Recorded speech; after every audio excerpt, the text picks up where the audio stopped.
welcome back to my ASMR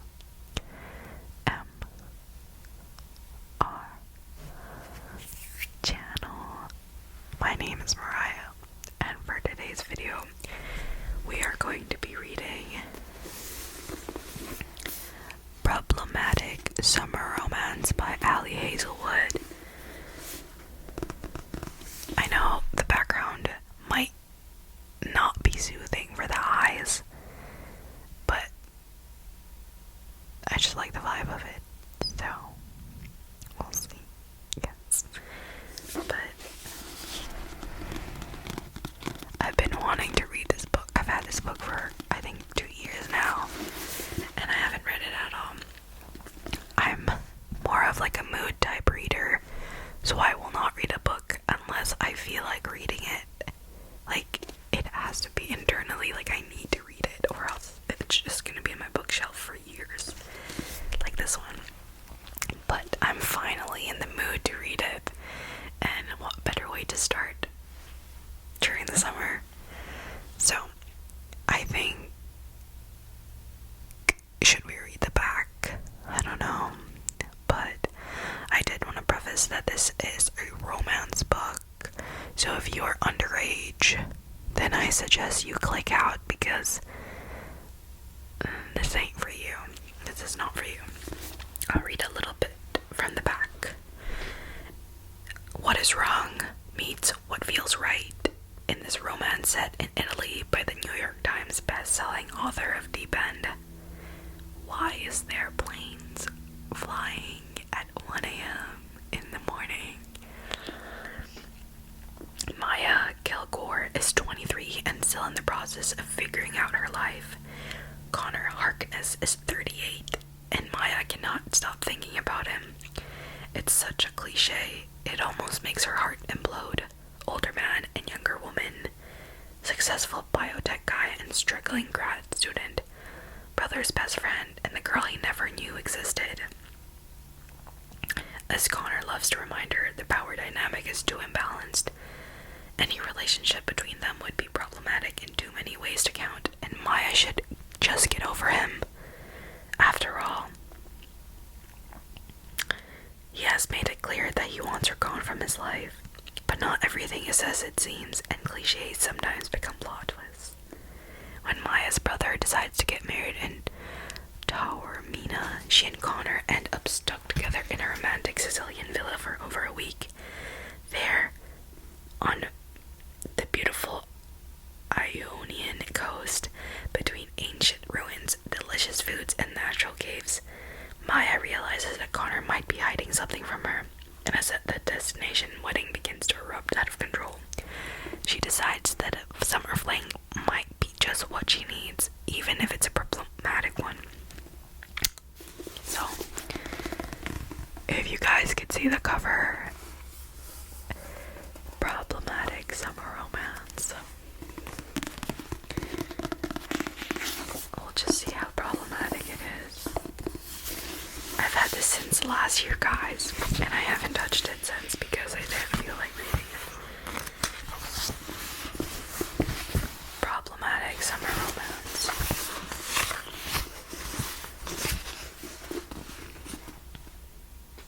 I'm just gonna get comfortable.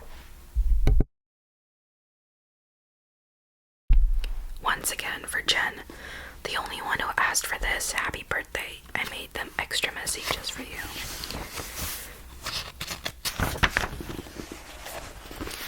Prologue. It shames me to admit it, but for a brief period, I seriously considered not showing up to my brother's wedding. I kind of want to stay in this spot. Does Eli know, my friend? I can't believe I started already. My friend Jade asks that I'd rather hug the floor of a lavatory than be present while he exchanges vows with the love of his life. Know that you overheard him. I shake my head, eyes glued to my skates. I like to pretend that the ice is a thing I would have been better off not knowing, and that I'm stabbing it over and over with my blades. A little violence never failed to brighten my mood. Maya, just don't go. It should be easy enough to skip. Isn't that the whole concept behind having a destination wedding? You discharge your familial duty by inviting everyone you've ever met, including creepy dog collecting aunts and the third cousin who gives sweaty hugs, while fully expecting that 90% of your acquaintances will send their regrets and refuse to show up. For real, if people had thousands of dollars to blow on vacation, they wouldn't use it to go eat shitty fondant cake at a location picked by someone else. In theory, yeah, it would be so much more satisfying if the ice bled just a little. That's not why Eli's having a destination wedding, though. For one, he's flying out everyone who can't afford it, which is me, mostly. My brother is older than I am and has a very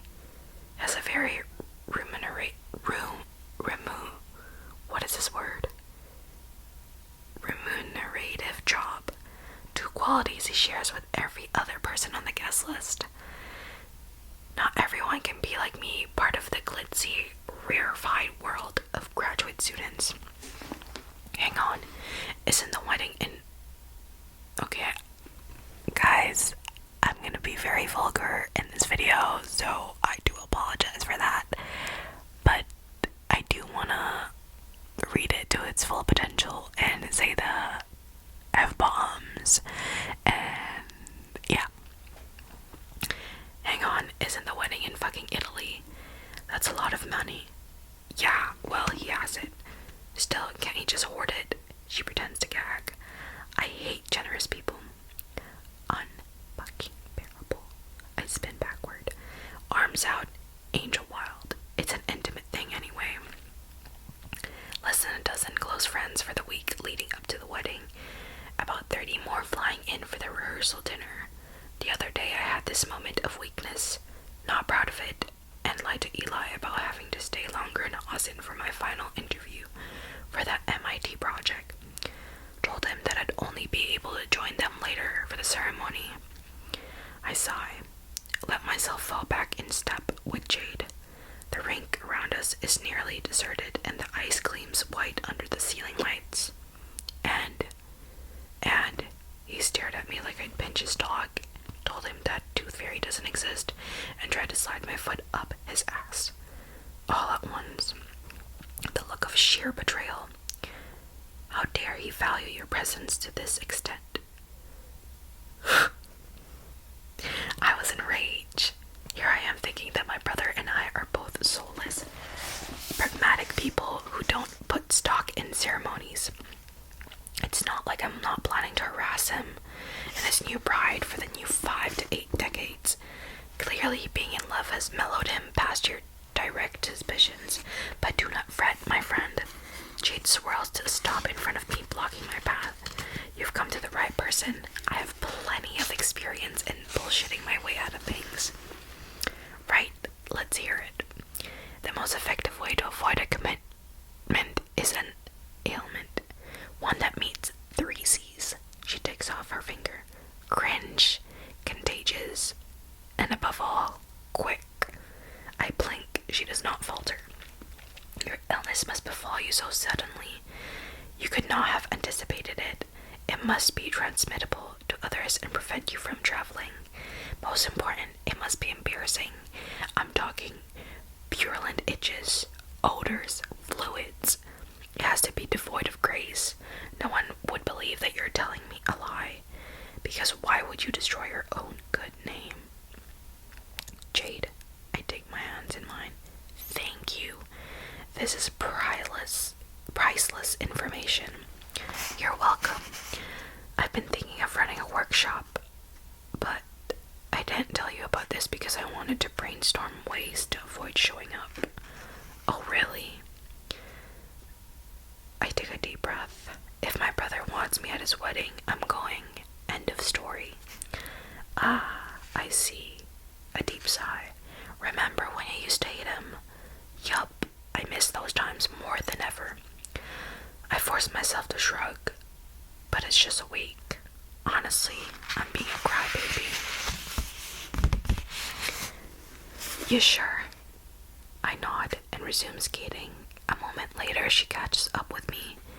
Well, don't forget that fulminating diarrhea is your friend. Her arm twists around mine. It might come in handy if you ever find yourself sitting across from Connor Harkness.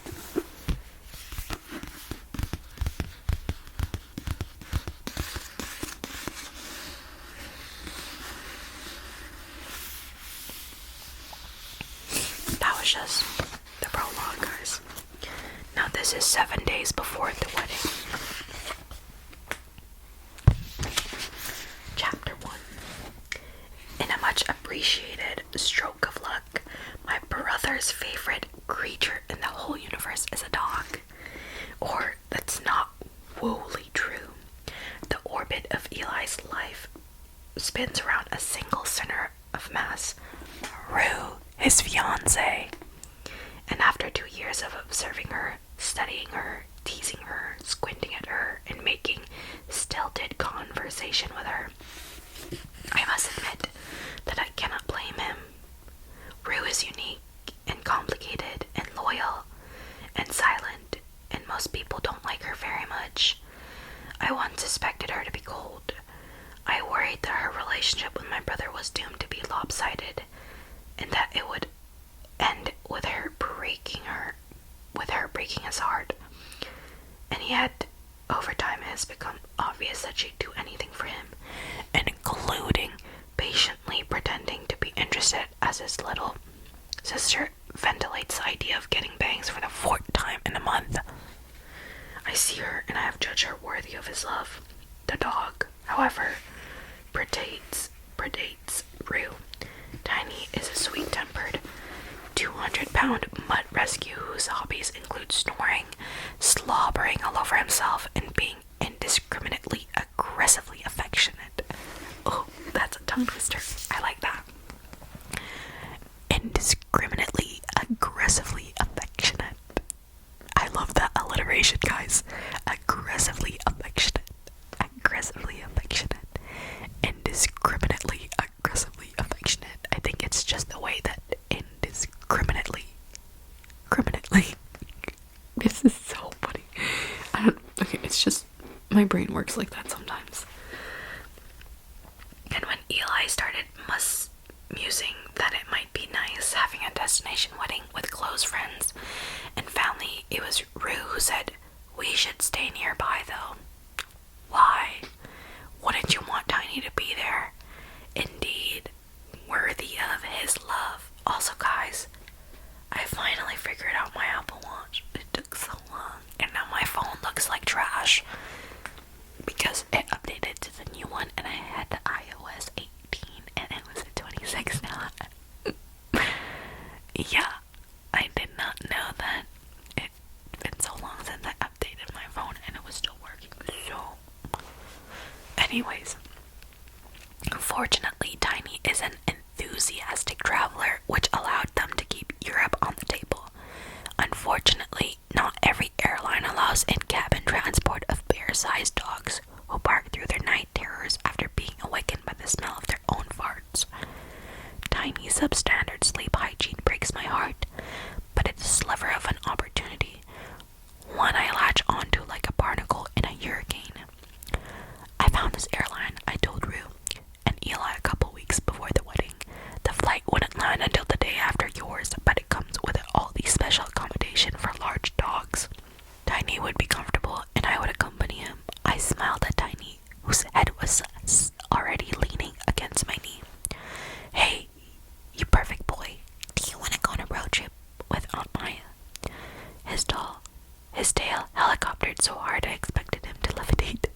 That's how I managed to shave one day off Hell Week and to hang out with the only dude who never once broke my heart. Tiny Archibald Kilgore. I tell him when he rolls over in the aisle, soaking up belly rubs from the 17 new best friends he made since boarding. "You could never disappoint me."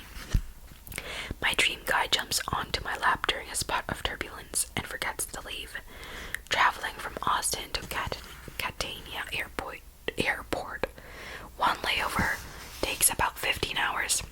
I make the deliberate decision not to buy the Wi-Fi, and instead of spending the trip stressed texting Jade, I focus on what needs to be constructed against Connor Harkness, they are in dire need of bolstering. I never doubted that he'd be at the wedding. He is, after all, my brother's closest friend. I love tropes like this, guys. I actually yearn for it. I crave it all the time. It's so bad. Where was I never doubted that he'd be at the wedding. He is, after all, my brother's closest friend. If one doesn't count Tiny, I do. They're both general partners, or czars, or whatever their title is, of Harkness, a biotech-focused firm that does abstract money-making shit that I do not comprehend, but have been repeatedly reassured is legal. He is in ways that have yet to be fully explained to me. The reason the wedding is happening in Sicily, as opposed to Lake Canyon or Galveston, Texas, bar a falling out over the dip of NASDAQ Composite. Connor was always going to be Eli's best man. Like I explained to Jade, the problem is not Connor per se. Although even that feels like a lie. In the air, accepting a never-ending parade of increasingly caffeinated soft beverages from the flight attendants, I realize that for someone who isn't a problem, Connor has a funny way of taking up my mental space. And I'm in no fan of the brain power I'm expending on someone who hasn't thought of me in years. Untrue, says a pedantic's timekeeping voice. At the very least, he thought of you last August. It's so overplayed, stock character, the 20-something-year-old with a crush on her brother's best friend, who happens to have a decade and a half on her. Wait, he's 38, right? Maybe this is the week I sanitize myself, redact my life, purge it all out. Connor and all the bullshit between us. Like drinking bleach. It's going to be unpleasant. Might even kill me. But if it doesn't, I'll be so much stronger.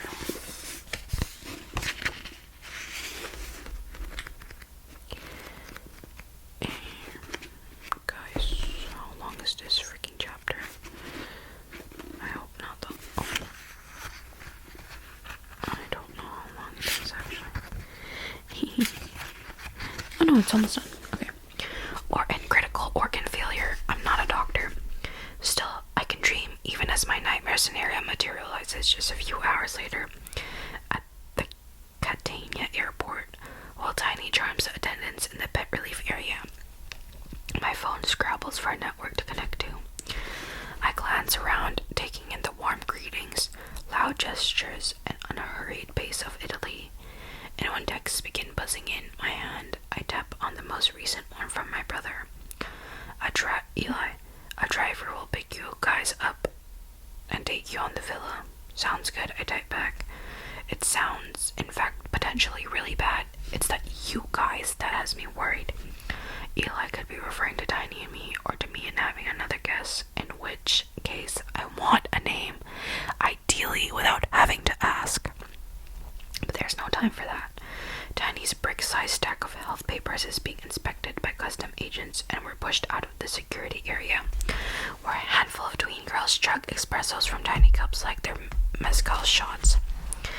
I clutch the handle of my luggage, ready for anything, and thank God for that, when I spot a bored-looking man holding a Kilgore party sign. And the brunette next to him, my heart drops down only to my stomach, as opposed to say the center of the planet. Ah, yes, the exact person I hope to avoid, right in front of my eyes. Maya, right? The woman asks, taking graceful steps in my direction. A wide smile carves a dimple on her left cheek. I'm Avery. I don't say I know, because it would come across as chilling, like I'm the kind of person who invests huge chunks of her time online stalking her crush's girlfriend to find out ultimately insignificant things about them.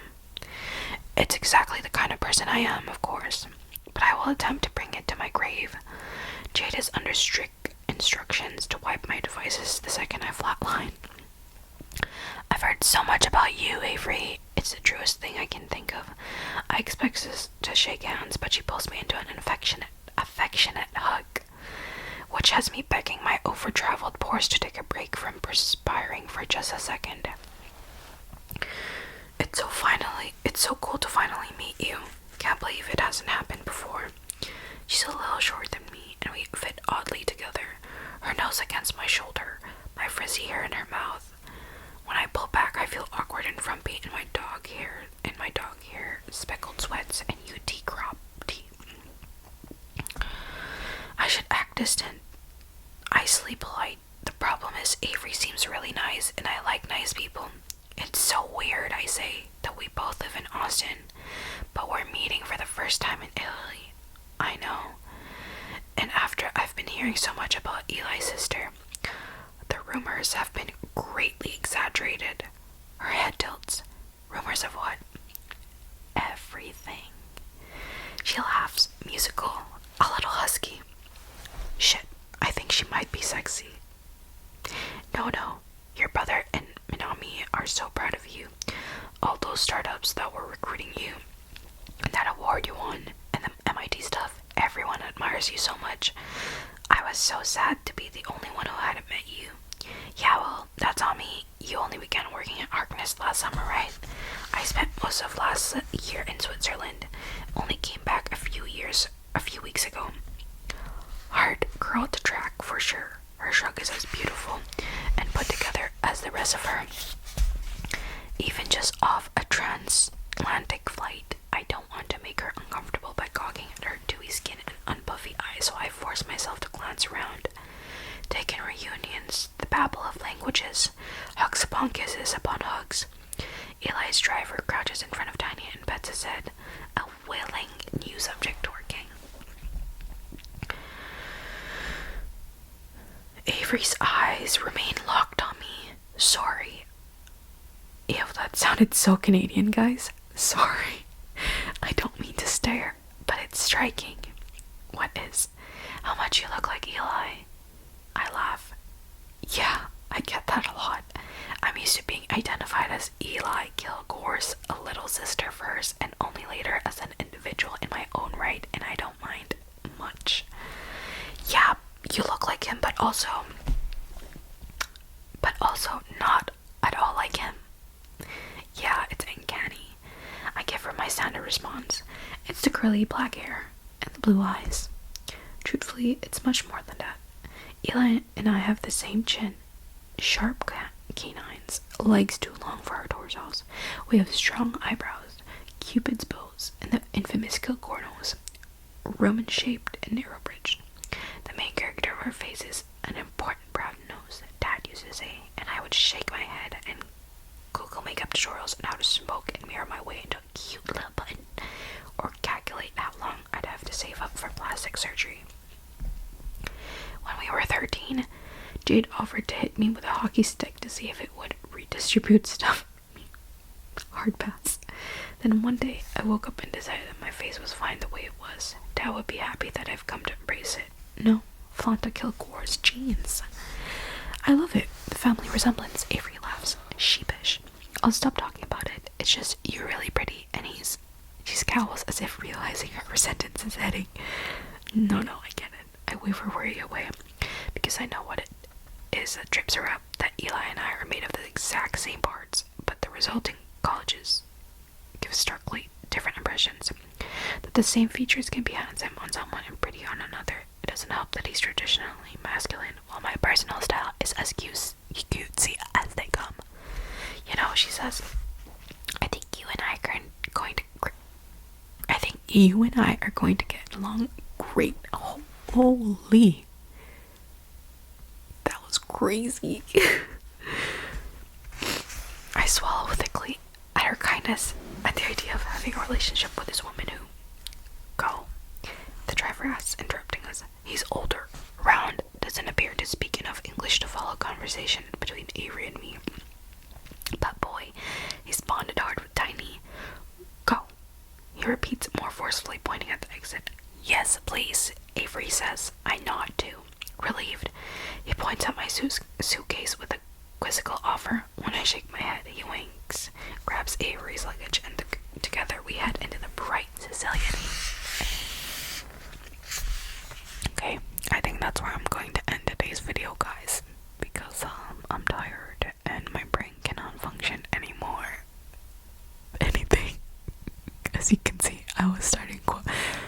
stuttering quite a lot, and I still am, and I think it's because I'm deprived of sleep. So I hope you guys enjoyed me reading, and yeah, I hope it made you fall asleep or get sleepy, and I hope that you are now asleep, and I will see you guys in another's video.